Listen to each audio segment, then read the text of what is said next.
माँ शारदे को नमन। हेलो प्यारे विद्यार्थियों, आप सभी का पॉलिटी विद एबीसीडी क्लासेस पर हार्दिक स्वागत है। जैसा कि हम एनसीईआरटी बुक पर आधारित महत्वपूर्ण प्रश्नोत्तरी कर रहे हैं, जिनमें हमने चौथा अध्याय जो अंतर्राष्ट्रीय संगठन है उसका हमने एक टेस्ट या हम क्लास 8 पूरी कंप्लीट कर ली गई है। आज हम राजनीति विज्ञान में अंतर्राष्ट्रीय संगठन जो हमारा अध्याय है, एनसीईआरटी 12th की बुक है, उसका टेस्ट सेकंड है और क्लास हमारी प्रश्नोत्तरी की 9वीं क्लास है ये, जिसमें 12वीं बोर्ड परीक्षा, स्कूल व्याख्याता, यूजीसी नेट, पीएचडी, अन्य प्रतियोगी परीक्षा उपयोगी ये महत्वपूर्ण आप लोगों के लिए रहेगा, क्योंकि ये ऑथेंटिक बुक एनसीईआरटी बुक पर है। और आज हम विशेषकर संयुक्त राष्ट्र के प्रमुख महासचिवों से संबंधित महत्वपूर्ण तथ्य है उनके संदर्भ में प्रश्नोत्तरी करेंगे। और एनसीईआरटी बुक पर आधारित जितने संभावित प्रश्न बनाए जा सकते हैं और बनाना चाहिए उतना में, जिन्हें हम एक वीडियो और लाएंगे जिसमें 10 से 13 प्रश्न रहेंगे। फिर आपके चौथे अध्याय से बनने वाले प्रश्न सारे कंप्लीट हो जाएंगे। आज हम लाए हैं फर्स्ट जो इसका टेस्ट था या जो 8वीं क्लास हमारी प्रश्नोत्तरी की थी उसमें हमने 20 तक क्वेश्चन कर लिए थे। आज हम 21 से 40 तक क्वेश्चन लाए हैं जिनको करेंगे। चलते हम बिना किसी देरी किए हुए। और जानकारी के लिए बता दूं, आप लोगों के लिए नियमित रूप से हर रोज़ शाम को 5 बजे बिल्कुल प्रश्नोत्तरी के रूप में आपके पास वीडियो पहुंचा दिया जाएगा। और जैसे ही ये बुक पूरी कंप्लीट होती है उसके बाद में हमारी स्वतंत्र भारत की राजनीति को करेंगे। पहले उसको नोट्स के रूप में समझेंगे, पढ़ेंगे, फिर उसके बाद में उसकी भी प्रश्नोत्तरी लाएंगे। आप लोगों के लिए कोशिश रहेगी हर रोज़ 5 बजे वीडियो उपलब्ध करवाने की। किन्हीं कारणों से न हो पाए तो अगले दिन करा दूंगा, लेकिन संडे के दिन छुट्टी रहेगी। संडे के दिन मैं वीडियो नहीं डाल पाऊंगा क्योंकि घर जाना होता है, घर भी संभालना होता है।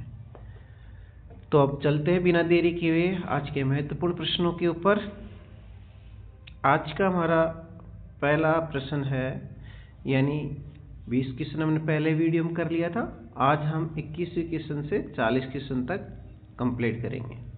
तो आज का क्वेश्चन 21वां है, सुरक्षा परिषद में 5 स्थायी सदस्य हैं, इनमें से कौन सा नहीं है। 21वां प्रश्न क्या हमारा कि सुरक्षा परिषद में 5 स्थायी सदस्य हैं, इनमें से कौन सा नहीं है। ऑप्शन दे रखा हमारे पास America, option A, option B दे रखा है रूस, ऑप्शन सी है चीन, ऑप्शन डी है भारत। तो आप बताओ इसका राइट आंसर क्या होगा। तो इसका राइट आंसर होगा बच्चों ऑप्शन डी भारत, क्योंकि अमेरिका स्थायी सदस्य है सुरक्षा परिषद का, रूस स्थायी है, चीन स्थायी है। इसमें टोटल 5 सदस्य देश स्थायी है, 3 यहाँ दे रखे है, दूसरा एक यूके यानी ब्रिटेन है और एक फ्रांस है। ठीक है, ये 5 सदस्य देश क्या है सुरक्षा परिषद में स्थायी सदस्य है। अगले प्रश्न की ओर। आज का क्वेश्चन हमारा 22वां है कि संयुक्त राष्ट्र संघ का सबसे अधिक दिखने वाला सार्वजनिक चेहरा और उसका प्रधान प्रतिनिधि कौन होता है। 22वां क्वेश्चन क्या है हमारा कि संयुक्त राष्ट्र संघ का सबसे अधिक दिखने वाला सार्वजनिक चेहरा और उसका प्रधान प्रतिनिधि कौन होता है।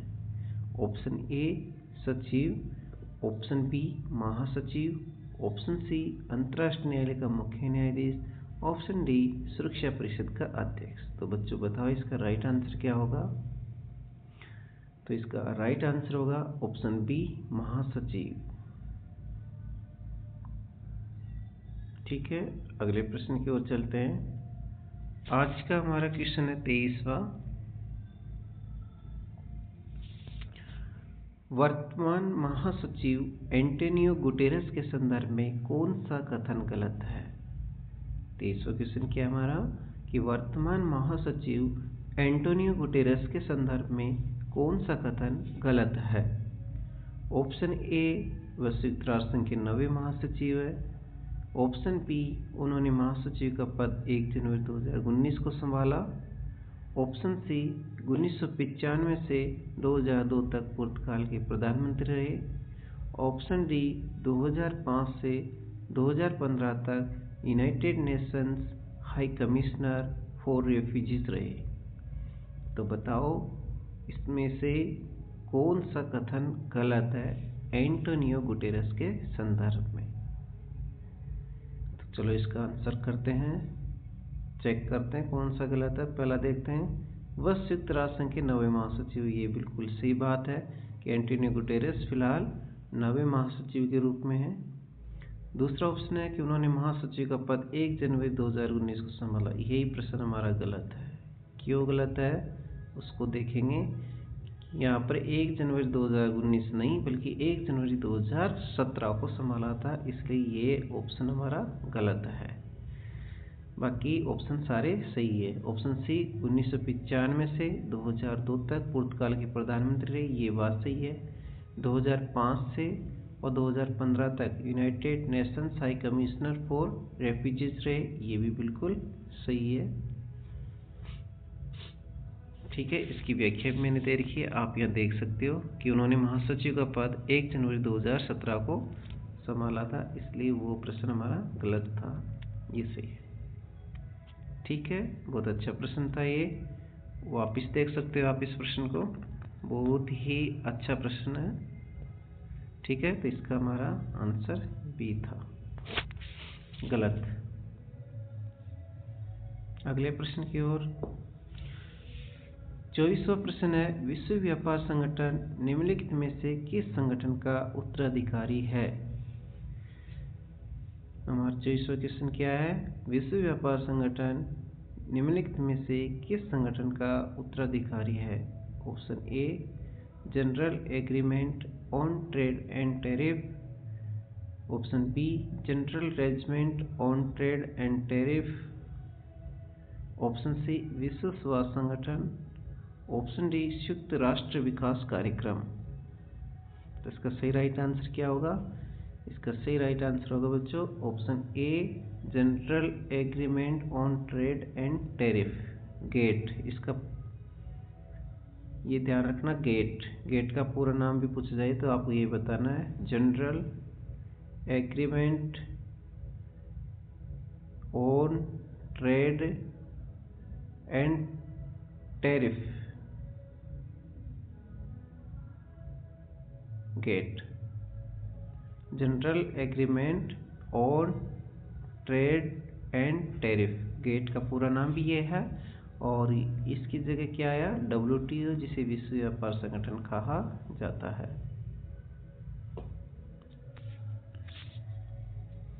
आज का 25वां क्वेश्चन हमारा, WTO का पूरा नाम क्या है। बहुत ही लड्डू सा सवाल है, बहुत प्यारा सा सवाल है, आप आराम से कर दोगे। तो WTO का पूरा नाम क्या है, अभी किया था हमने, तो इसका ऑप्शन देख लो एक बार। Option A, world trade organization. Option B है world tourist organization. Option C है वर्ल्ड ट्रांसपोर्ट ऑर्गेनाइजेशन। और ऑप्शन डी है वर्ल्ड टू वर्ल्ड ऑपरेटिंग। इसका सही राइट आंसर होगा option A, world trade organization, यानी विश्व व्यापार संगठन। क्या हो जाएगा, विश्व व्यापार संगठन, विश्व व्यापार संगठन। इसके साथ ही हम व्याख्या में देख लेते हैं और भी महत्वपूर्ण जिनकी फुल फॉर्म पूछी जाती है बाहरी बोर्ड परीक्षा में भी, और कभी कभी कॉम्पिटिशन एग्जाम में भी पूछ ली जाती है, तो ये बहुत इंपॉर्टेंट है जो मैं यहाँ लाया हूँ। WHO, World Health Organization. WTO देखा था अपने तो अभी, वर्ल्ड ट्रेड ऑर्गेनाइजेशन, यहाँ पर क्या था, WTO, वर्ल्ड ट्रेड ऑर्गेनाइजेशन। जबकि WHO का क्या नाम है, वर्ल्ड हेल्थ ऑर्गेनाइजेशन, विश्व स्वास्थ्य संगठन। आप 12वीं के पढ़ने वाले बच्चे, चाहे आप हिंदी में रखो याद, चाहे इंग्लिश में, जैसा भी संभव हो सके, और इंग्लिश में नहीं रहे तो आप हिंदी में याद रख लेना। अगर ऐसा कोई प्रश्न आता है तो आप हिंदी में उसका पूरा नाम बता देना, तो भी आपका प्रश्न सही माना जाएगा। ठीक है, तो WHO विश्व स्वास्थ्य संगठन, UNDP क्या है? संयुक्त राष्ट्र संघ विकास कार्यक्रम, United Nations Development Programme. UNDP क्या है? यूनाइटेड नेशंस डेवलपमेंट प्रोग्राम, जिसको हिंदी में संयुक्त राष्ट्र संघ विकास कार्यक्रम कहते हैं। यूनिसेफ इंपॉर्टेंट है कि यूनिसेफ क्या है। अगर इस तरह का कभी प्रश्न आता है तो आप इसका पूरा नाम बताकर भी बता देते हो तो भी प्रश्न आपका सही है। वन लाइनर में ये काफ़ी मददगार होता है और कभी कभी इनका पूरा नाम पूछा जाता है। तो यूनिसेफ क्या है? यूनाइटेड नेशंस चिल्ड्रंस फंड है, जिसे हम कहते हैं हिंदी में संयुक्त राष्ट्र संघ बाल कोष। यूनिसेफ क्या है? संयुक्त राष्ट्र संघ बाल कोष। यूनेस्को के बारे में भी पूछा जाता है, बहुत इंपॉर्टेंट है। सारी आपको फुल फॉर्म ध्यान रखनी इनकी। यूनेस्को का पूरा नाम है संयुक्त राष्ट्र संघ शैक्षिक, सामाजिक एवं सांस्कृतिक संगठन। ठीक है, United Nations Educational, Social and Culture Organization. यहाँ से कंपटीशन वाले बच्चे भी ध्यान दे सकते हैं कि यूनेस्को से संबंधित कौन सी चीज़ शामिल है, कौन सी नहीं है, विकल्प में आता है। तो आपको ध्यान रखना, एक तो शैक्षिक आता है, सामाजिक आता है, सांस्कृतिक आता है, राजनीतिक नहीं है, धार्मिक नहीं है, आर्थिक नहीं है। इस चीज़ का ध्यान रखना। ठीक है, एजुकेशनल है, सोशल है और कल्चर है। इन 3 शब्दों का ध्यान रखना यूनेस्को के अंतर्गत है। ठीक है, तो हमने यूनेस्को का फुल फॉर्म देख लिया, क्या है? संयुक्त राष्ट्र संघ शैक्षिक, सामाजिक एवं सांस्कृतिक संगठन, United Nations Educational, Social and Cultural Organization. तो ये आप लोगों के सामने है, आप इन्हें याद कर लेना, चाहे आपने कॉपी में लिख लो, काफ़ी अच्छे फुल फॉर्म पूछी जा सकती है। ठीक है, चलते हैं अगले प्रश्न की ओर। आज का 26वां प्रश्न हमारा, संयुक्त राष्ट्र संघ के वह महासचिव जिन्होंने कश्मीर को लेकर भारत और पाकिस्तान के बीच हुई लड़ाई में युद्ध विराम के लिए प्रयास किया। आज का 26वां क्वेश्चन क्या है हमारा कि संयुक्त राष्ट्र संघ के वो महासचिव जिन्होंने कश्मीर को लेकर भारत और पाकिस्तान के बीच हुई लड़ाई में युद्ध विराम के लिए प्रयास किया। अब यहाँ से आपके महासचिव से संबंधित महत्वपूर्ण प्रश्न आ गए हैं, बहुत इंपॉर्टेंट है, ध्यान से सुनो और देखो और हल करने का भी प्रयास करो।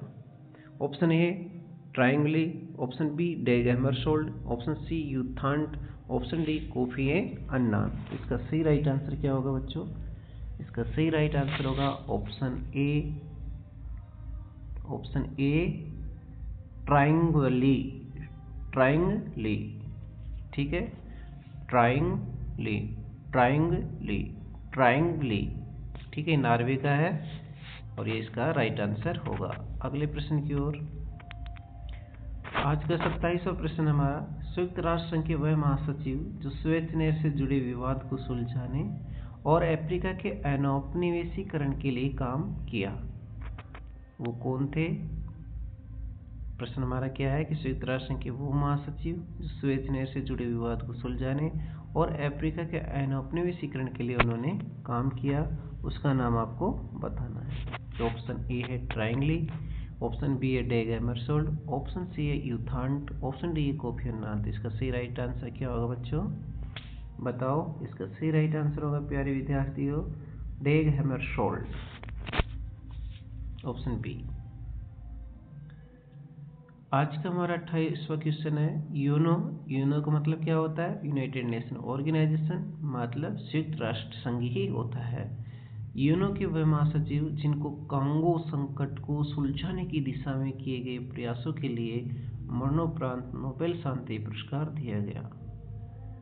हमारा 28वां प्रश्न क्या है कि यूनो के वह महासचिव जिनको कांगो संकट को सुलझाने की दिशा में किए गए प्रयासों के लिए मरणोपरांत नोबेल शांति पुरस्कार दिया गया, वो कौन थे?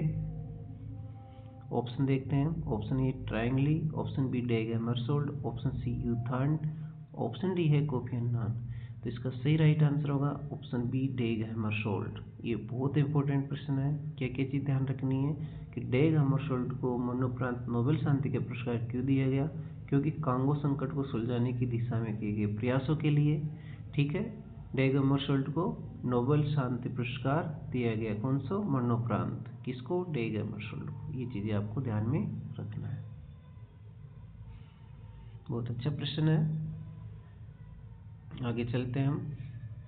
आज का हमारा 29वां प्रश्न है, यूएनओ के वो महासचिव जो शिक्षक भी रहे हैं और उनके समय क्यूबा का मिसाइल संकट के समाधान और कांगो के संकट की समाप्ति के लिए प्रयास किया। हमारा 29वां प्रश्न क्या है कि यूएनओ के वो महासचिव जो शिक्षक भी रहे और उनके समय क्यूबा का मिसाइल संकट का समाधान और कांगो संकट की समाप्ति के लिए प्रयास किया, उसका नाम बताना है। Option A Trygve Lie, option B Dag Hammarskjold, option C U Thant, option D Kofi Annan. तो इसका सही राइट आंसर क्या होगा? इसका सही राइट आंसर होगा बच्चों ऑप्शन सी यू थांट। ठीक है, अब क्या क्या ध्यान रखना? यू थांट शिक्षक भी रहे, एक ही ध्यान रखना। क्यूबा का मिसाइल संकट का समाधान कौन से महासचिव के समय? यू थांट के समय। कांगो संकट की समाप्ति के लिए प्रयास, यू थांट।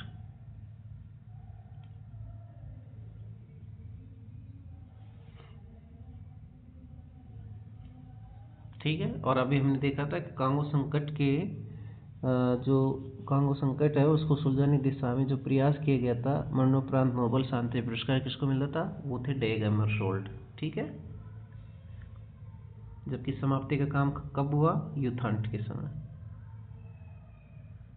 आज का 30वां प्रश्न हमारा, संयुक्त राष्ट्र संघ के वह महासचिव जिनका संबंध एन एजेंडा फॉर पीस नामक रिपोर्ट करने से है। बहुत अच्छा प्रश्न है और ये परीक्षाओं में आता रहता है ऐसा प्रश्न। तो आज का 30वां प्रश्न क्या हमारा? संयुक्त राष्ट्र संघ के महासचिव जिनका संबंध an agenda for peace, an agenda for peace नामक रिपोर्ट जारी करने से है। तो ऑप्शन दे रखा हमारे, option A Boutros Boutros Ghali, option B Dag Hammarskjold, option C U Thant, option D Kofi Annan. तो इसका सही राइट आंसर क्या होगा बताओ? तो इसका सही राइट आंसर होगा बुतरस बुतरस घाली। ठीक है, ये कहाँ के? मिस्र के है और इनका संबंध एन एजेंडा फॉर पीस से है। ठीक है, अगले प्रश्न की ओर चलते हैं। आज का हमारा 31वां प्रश्न है, संयुक्त राष्ट्र संघ के वह महासचिव जिनके समय 2005 में मानवाधिकार परिषद और शांति संस्थापक आयोग की स्थापना की। 31वां प्रश्न क्या हमारा कि संयुक्त राष्ट्र संघ के वह महासचिव जिनके समय 2005 में मानवाधिकार परिषद और शांति संस्थापक आयोग की स्थापना की। Option A Ban Ki Moon, option B है Boutros Boutros Ghali, option C है डेग हमरशोल्ड, ऑप्शन डी है कोफी अन्नान। तो इसका सही राइट आंसर होगा, इसका सही राइट आंसर होगा बताओ? इसका सही राइट आंसर होगा ऑप्शन डी कोफी अन्नान।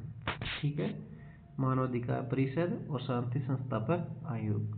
मानवाधिकार परिषद की स्थापना पूछी जाए तो इसका 2006 भी आपकी पाठ्य पुस्तक में दे रखा है अलग से, तो 2006 होगा।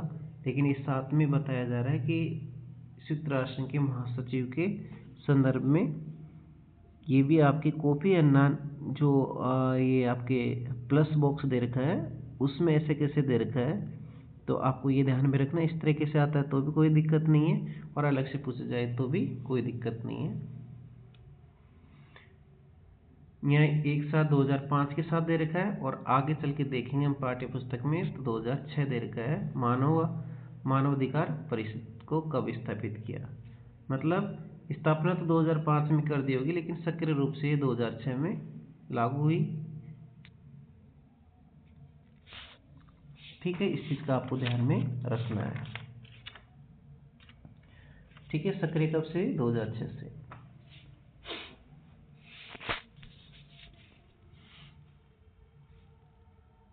यहाँ कोई कंफ्यूजन? इतना सा जरूर होगा कि यहाँ क्वेश्चन में या प्लस बॉक्स में जो कोफी अन्नान के संदर्भ में दे रखा है वहाँ पर सीधा यही दे रखा है कि 2005 में मानवाधिकार परिषद और शांति संस्थापक आयोग की स्थापना की। तो यहाँ पर इस संदर्भ में तो आपको कोफी अन्नान का ध्यान रखना है। बाकी अलग से अगर प्रश्न पूछा जाता है कि मानवाधिकार परिषद की स्थापना कब हुई तो आपको आगे जो दे रखा है उसमें 2006 दे रखा है तो वो 2006 करेंगे, वो प्रश्न शायद देखने को मिलेगा। चलो देख लेंगे आगे। ऑप्शन क्वेश्चन हमारा 32वां आज का। संयुक्त राष्ट्र संघ के वह महासचिव या संयुक्त राष्ट्र संघ के वह महासचिव जिन्होंने संयुक्त राष्ट्र संघ के अधिकारी के रूप में एड्स, टीबी और मलेरिया से लड़ने के लिए एक वैश्विक कोष बनाया। आज का 32वां क्वेश्चन क्या हमारा कि संयुक्त राष्ट्र संघ की वह महासचिव, संयुक्त राष्ट्र संघ के वो महासचिव जिन्होंने संयुक्त राष्ट्र संघ के अधिकारी के रूप में एड्स, मलेरिया से लड़ने के लिए एक वैश्विक कोष बनाया। Option A Ban Ki Moon, option B Boutros Boutros Ghali, option C Dag Hammarskjold, option D Kofi Annan. Kofi A Annan, तो इसका सही राइट आंसर होगा option D Kofi A Annan. ठीक है, अगले प्रश्न की ओर चलते हैं। आज का 33वां प्रश्न है, संयुक्त राष्ट्र संघ का वह महासचिव जिन्होंने अमेरिकी नेतृत्व में इराक पर हुए हमले को अवैध करार दिया। अमेरिका नेतृत्व में इराक पर हुए हमले को अवैध करार दिया, वो महासचिव कौन थे? आज का 33वां प्रश्न था। Option A Ban Ki Moon, option B Boutros Boutros Ghali, option C Dag Hammarskjold, option D है कोफी या अन्नान। तो इसका राइट आंसर क्या होगा बच्चों? इसका सही राइट आंसर होगा option D Kofi A Annan. ठीक है, इन्होंने अमेरिकी नेतृत्व में जो इराक पर हमला हुआ था उसका अवैध करार दिया था, कोफी ए अन्नान। आज का 34वां प्रश्न हमारा, संयुक्त राष्ट्र संघ के महासचिव कोफी अन्नान को नोबेल शांति पुरस्कार कब मिला? आज का 34वां क्वेश्चन क्या है, संयुक्त राष्ट्र संघ के महासचिव कोफी अन्नान को नोबेल शांति पुरस्कार कब मिला? Option A 1992, option B 2001, option C 2007, option D 2017। तो इसका सही राइट आंसर क्या होगा? तो इसका सही राइट आंसर होगा ऑप्शन बी 2001। अब तक अपन को ध्यान रखना है, दो ही महासचिवों के संदर्भ में देखा है। एक तो हमारा था डेग हैमरशोल्ड, उसको मिला था लेकिन उसको मरणोपरांत मिला था, डेग हैमरशोल्ड। एक तो इसको नोबेल शांति पुरस्कार मिलता मरणोपरांत, और दूसरा कौन दिखा रहे हैं हम? Kofi Annan.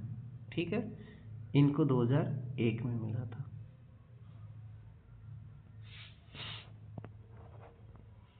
अगले प्रश्न की ओर। आज का हमारा 35वां प्रश्न है, संयुक्त राष्ट्र संघ के महासचिव पद पर बैठने वाले दूसरे एशियाई महासचिव है। आज का 35वां प्रश्न क्या हमारा कि संयुक्त राष्ट्र संघ के महासचिव पद पर बैठने वाले दूसरे एशियाई महासचिव है।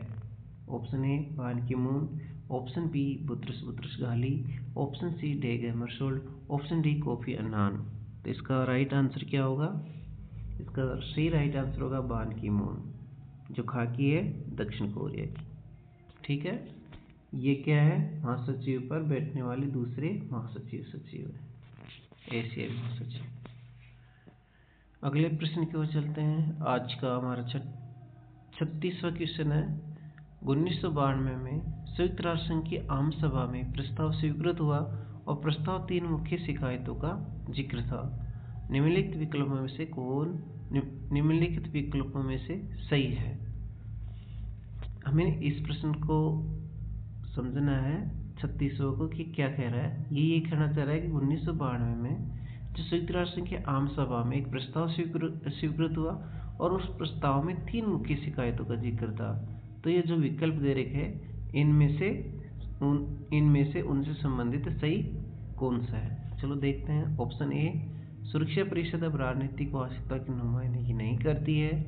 ऑप्शन बी, इसके फैसलों पर पश्चिमी मूल्य और हितों की छाप होती है और इन फैसलों पर चंद देशों का दबदबा होता है। ऑप्शन सी, सुरक्षा परिषद में बराबर का प्रतिनिधित्व नहीं है। ऑप्शन डी, उपयुक्त सभी। तो इसमें क्या होगा बच्चों आंसर? इसका आंसर डी होगा, उपयुक्त सभी। क्यों? क्योंकि 1992 में संयुक्त राष्ट्र संघ की आम सभा में जो प्रस्ताव स्वीकृत हुआ था उसमें जो 3 मुख्य शिकायतें थी वो 3 शिकायतें ये थी। पहली तो यही है, सुरक्षा परिषद की अब राजनीतिक वास्तविकता की नुमाइंदगी नहीं करती, ये सही है। ऑप्शन बी, इसके फैसले पर पश्चिमी मूल्य और हितों की छाप होती है, इन फैसलों पर चंद देशों का दबदबा होता है, ये भी सही है। ऑप्शन सी, सुरक्षा परिषद में बराबर का प्रतिनिधित्व नहीं है, इसलिए तीनों ही चीज़ों का जिक्र हुआ था उस प्रस्ताव के अंतर्गत। ठीक है, अगले प्रश्न की ओर।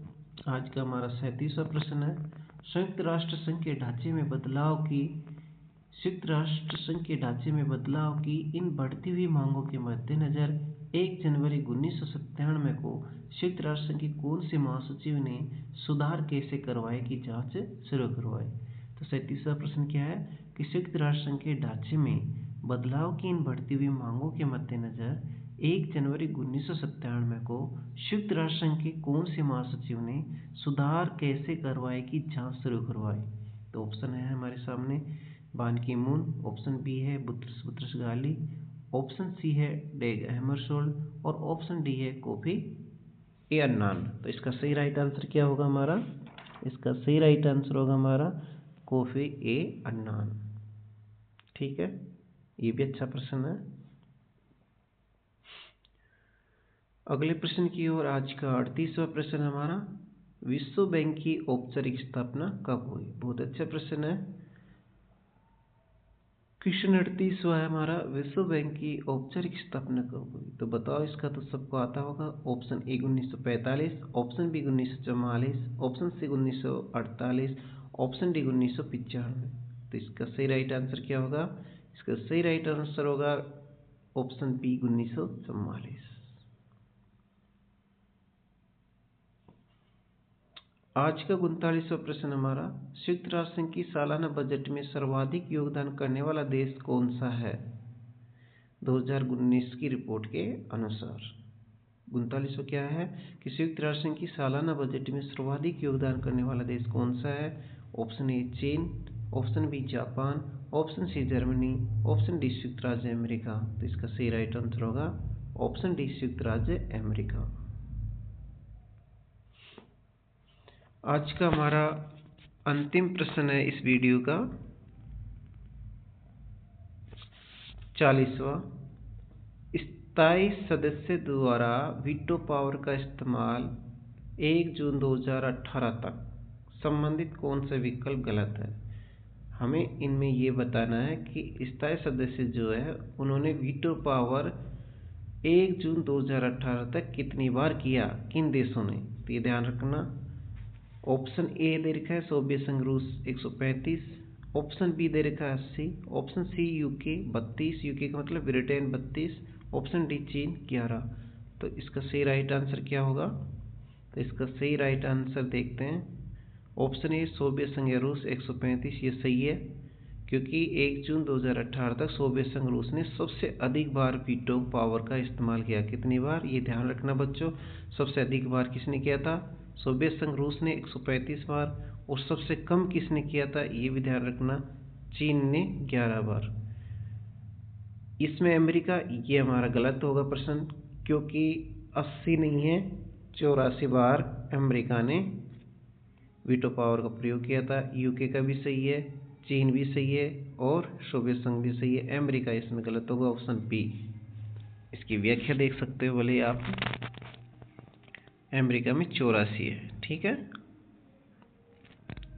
तो ये प्रश्न अच्छा है। सबसे अधिक बार वीटो इस्तेमाल सोवियत संघ रूस ने कितनी बार, 135 में। सबसे कम चीन कितनी बार, 11 बार। ब्रिटेन या यूके तो 32 आएगा, सही है ये भी। और अमेरिका 84 बार। तो ये आपका बी गलत हो जाएगा। ठीक है, इसके साथ आपके कंप्लीट होते हैं। एक बार आपको रिवाइज करा देता हूँ जल्दी जल्दी। प्रश्न आपको अच्छे लग रहे होंगे, और भी अच्छे बनाएंगे हम। तो आज के फास्ट रिवीजन कर लेते हैं। प्रश्न के साथ डायरेक्ट उत्तर बोलूँगा, आप ध्यान से सुनते रहो। देखिए 21वां प्रश्न है, सुरक्षा परिषद में 5 स्थायी सदस्य है, इनमें से कौन सा नहीं है। भारत नहीं है। 22वां क्वेश्चन, संयुक्त राष्ट्र संघ का सबसे अधिक दिखने वाला सार्वजनिक चेहरा उसका प्रधान प्रतिनिधि होता है, महासचिव होता है। 23वां, वर्तमान महासचिव एंटोनियो गुटेरेस के संदर्भ में कौन सा कथन गलत है। तो इसके संदर्भ में गलत है ऑप्शन बी, उन्होंने महासचिव पद 1 जनवरी 2019 को नहीं बल्कि 1 जनवरी 2017 को संभाला था। ऑप्शन ए सही है, संयुक्त राष्ट्र संघ के 9वें महासचिव है, ये बात सही है। ऑप्शन सी 1995 से 2002 तक पूर्णकालिक प्रधानमंत्री है, ये भी सही है। ऑप्शन डी 2005 से 2015 तक United Nations high commissioner for refugees रही, ये भी बात सही है। क्वेश्चन 24वां, विश्व व्यापार संगठन निम्न में से किस संगठन का उत्तराधिकारी है? तो general Agreement on Trade and tariff का उत्तराधिकारी है। 25वां, WTO का पूरा नाम क्या है? World trade organisation. 26वां प्रश्न है हमारा, संयुक्त राष्ट्र संघ के वह महासचिव जिन्होंने कश्मीर को लेकर भारत और पाकिस्तान के बीच लड़ाई में युद्ध विराम के लिए प्रयास किया? ये ऑप्शन आपका ट्रायंगुलेट ठीक है। क्वेश्चन 27वां, संयुक्त राष्ट्र संघ के वह महासचिव जो स्वेज नहर से जुड़े विवादों को सुलझाने और अफ्रीका के अनौपनिवेशीकरण के लिए काम किया, वो कौन है? वो आपका डेग हैमरशोल्ड। कौन है? डेग हैमरशोल्ड। 28वां क्वेश्चन है, यूएन के महासचिव जिनको कांगो संकट को सुलझाने की दिशा में किए गए प्रयासों के लिए मरणोपरांत नोबेल शांति पुरस्कार दिया गया? इसका भी उत्तर डेग हैमरशोल्ड होगा। 29वां प्रश्न है, यूएन के वो महासचिव जो शिक्षक भी रहे और उनके समय क्यूबा के मिसाइल संकट के समाधान और कांगो के संकट की समाप्ति के लिए प्रयास किया? इसका सही राइट आंसर होगा यूथांट। 30वां क्वेश्चन है, संयुक्त राष्ट्र संघ के वो महासचिव जिनका संबंध एन एजेंडा फॉर पीस नाम रिपोर्ट जारी करने से हुआ? तो इसका सही राइट आंसर होगा Boutros Boutros Ghali. Boutros Boutros Ghali. 31वां प्रश्न है, संयुक्त राष्ट्र संघ के वह महासचिव जिनके समय 2005 में मानवाधिकार परिषद और शांति संस्थापक आयोग की स्थापना की? तो इसका सही राइट आंसर होगा कोफी अन्नान नहीं होगा, इसका राइट आंसर होगा कोफी अन्नानी। क्या होगा? कोफी अन्नानी। ठीक है। 32वां है, संयुक्त राष्ट्र संघ के वह महासचिव जिन्होंने संयुक्त राष्ट्र संघ के आधिकारिक रूप में एड्स, टीबी, मलेरिया से लड़ने के लिए वैश्विक कोष बनाया? इसका भी होगा कोफी अन्नानी होगा। 33वां प्रश्न, संयुक्त राष्ट्र संघ के वह महासचिव जिन्होंने अमेरिका नेतृत्व में इराक को हमले का अवैध करार दिया? ये भी कोफी अन्नानी है, इसका सही राइट आंसर। फिर है 34वां प्रश्न, संयुक्त राष्ट्र संघ के महासचिव कोफी अन्नान को नोबेल शांति पुरस्कार मिला? 2001 में मिला था। कभी कभी ये पूछ लिया जाता है 2001 में शांति पुरस्कार, नोबेल पुरस्कार संयुक्त राष्ट्र संघ के महासचिव किसको मिला था? कोफी अन्नान को, ये ध्यान रखना। 35वां क्वेश्चन है, संयुक्त राष्ट्र संघ के महासचिव पद पर बैठने वाले दूसरे एशियाई महासचिव कौन है? बान की मून है। 36वां, 1992 संयुक्त राष्ट्र संघ के आम सभा में प्रस्ताव स्वीकृत हुआ? प्रस्ताव 3 मुख्य शिकायतों का जिक्र करता है, निम्न में से सही है? तीनों ही सही है, उपयुक्त सभी। 37वां, संयुक्त राष्ट्र संघ के ढांचे में बदलाव की इन बढ़ती हुई मांगों के मद्देनजर 1 जनवरी 1997 को संयुक्त राष्ट्र संघ के कौन से महासचिव ने सुधार कैसे करवाई की जांच शुरू करवाई? कोफी अन्नान ने। 38वां, विश्व बैंक की औपचारिक स्थापना कब हुई? 1944 में। 39वां, संयुक्त राष्ट्र संघ की सालाना बजट में सर्वाधिक योगदान करने वाला देश कौन सा है? संयुक्त राज्य अमेरिका। और आज का अंतिम प्रश्न है आपका, स्थायी सदस्य द्वारा वीटो पावर का इस्तेमाल सोवियत संघ ने 135 बार किया, अमेरिका ने 84 बार, इसलिए ये गलत होगा। यूके ने 32 बार, चीन ने 11 बार। तो इस तरीके से आज हमने चौथे अध्याय के 40 क्वेश्चन कर लिए हैं। कुछ क्वेश्चन और बच रहे हैं जिनको अगले वीडियो में लाएंगे। तब तक के लिए जय हिंद, जय भारत।